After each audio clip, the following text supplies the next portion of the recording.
Warga Surat Ijo lagi berdebat sama Pak Hotlan di Radio Surabaya. Masalah tentang kepemilikan SHM yang mana warga pada waktu transaksi menjual atau diwariskan dipaksa mengisi atau dipaksa bermohon kepada pemerintah kota menjadikan Surat Ijo. Mestinya Pak Hotlan itu menjelaskan tentang tata cara bermohon, memberikan tanah sukarela kepada pemerintah kota untuk menjadi aset pemerintah kota. Bukan katanya ini aset pemerintah kota. Jadi mohon warga Surat Ijo segera datang ke BPN 2. Hubungi Pak Saleh Al-Hasni, Ketua Aksi di Kota Surabaya, yang akan memperjuangkan hak atas tanah, bukan izin pemakaian tanah. Silahkan dengarkan perdebatan ini. Kalau Anda daerah mana, Bapak sendiri? Saya daerah ini, Barantajaya. Rumahnya Barantajaya ya? Ya. Oke, saya lebih fokus saja ya Pak ya. Nanti kalau mewakili yang lain biar nanti bisa mengudara sendiri Pak Yosua. Bapak berarti bersama Pak Saleh ya? Betul. Oke, baik. Terima kasih Pak Yosua. Selamat pagi Bapak, silakan disimak di radionya Pak ya. Oke. Iya. Oke. Ini kayak mau berantem aja nih kita.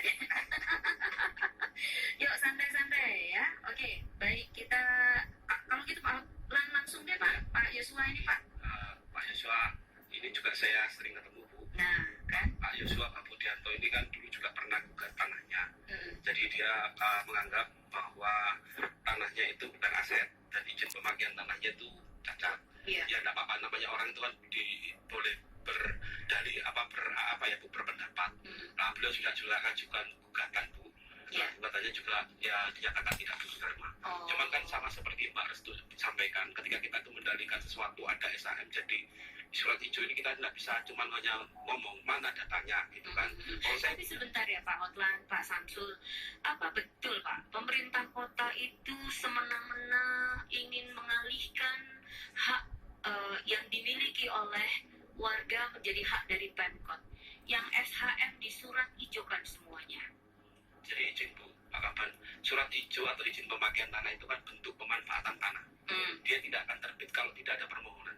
Jadi kalau mungkin pertanyaannya apakah ada SHM jadi aset Pemkot itu mungkin lebih jelas ya Bu. Kalau izin pemakaian Surat Ijo itu tidak otomatis. Surat Ijo itu adalah salah satu bentuk pemanfaatan. Di luar bentuk pemanfaatan yang lain ada sewa, ada GBHPL. Surat Ijo. Bahasa gampangnya Pak Hotlan, apa betul SHM di Surat Ijokan? Kalau saya jadi pemilik SHM di Surat Ijo kan saya pasti tidak mau kan Bu. Tapi betul apakah seperti itu? Makanya kalau apa yang Tuduhannya loh Pak. ya makanya kalau kita kan tadi sampaikan Pak yang punya data Pak Yusuf atau Budianto ini pernah gugat kita tanahnya Surat Ijo. Ketika dia mendalihkan sesuatu ada SHM jadi Surat Ijo, pasti kan harus kita clearkannya di lokasi mana. Yang ada banyak kasus itu Bu, orang punya tanah bersinggungan dengan tanahnya pemerintah kota. Oke. Itu banyak.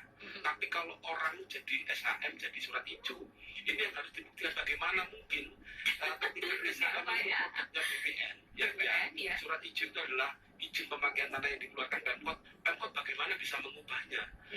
Bahasanya itu loh adalah Pak. sengketa lahan itu mungkin. Oke. Karena izin pemakaian tanah itu tidak bisa terbit. Moro-moro terbit itu tidak. Itu karena permohonan Ibu. Baik. Orang memohon. Jadi artinya kan Pak, tidak mungkin SHM bisa disurat ijokan oleh Pemkot. Tidak mungkin karena yang ada adalah konflik sengketa lahan.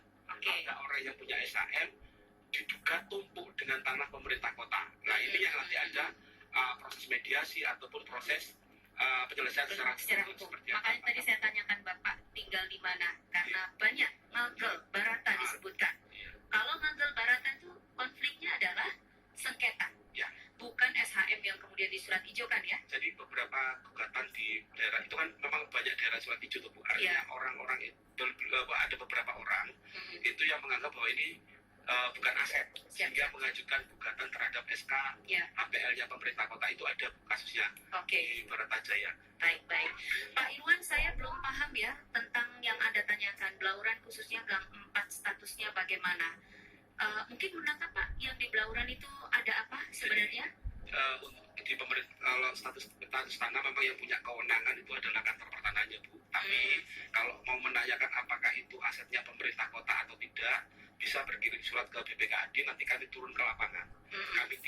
Kami tarik data titik itu ke peta aset. Kalau memang itu masuk aset, ya kita bicarakan. Kalau enggak, tapi secara umum kalau itu mau tanya status tanahnya apakah yaitu ke kantor pertanahan. BPN maksudnya Pak? Ya, kantor pertanahan. Di sini ada 2 Bu. Ada kantor pertanahan Surabaya 1. Itu di kalau Indrapura? Ada 2 di Kerembangan. Jadi bagusnya itu kalau nggak salah itu Jalan Ramadhan itu dibagi 2. Ke barat itu kantor pertanahan Surabaya 1, kantornya di Citraland, di Ciputra.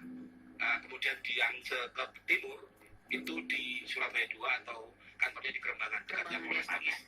Oke, bisa dicek di situ. Jadi Pak Irwan, teman-teman yang ada di Blauran bisa kemana dulu Pak? Kantor pertanahan atau ke?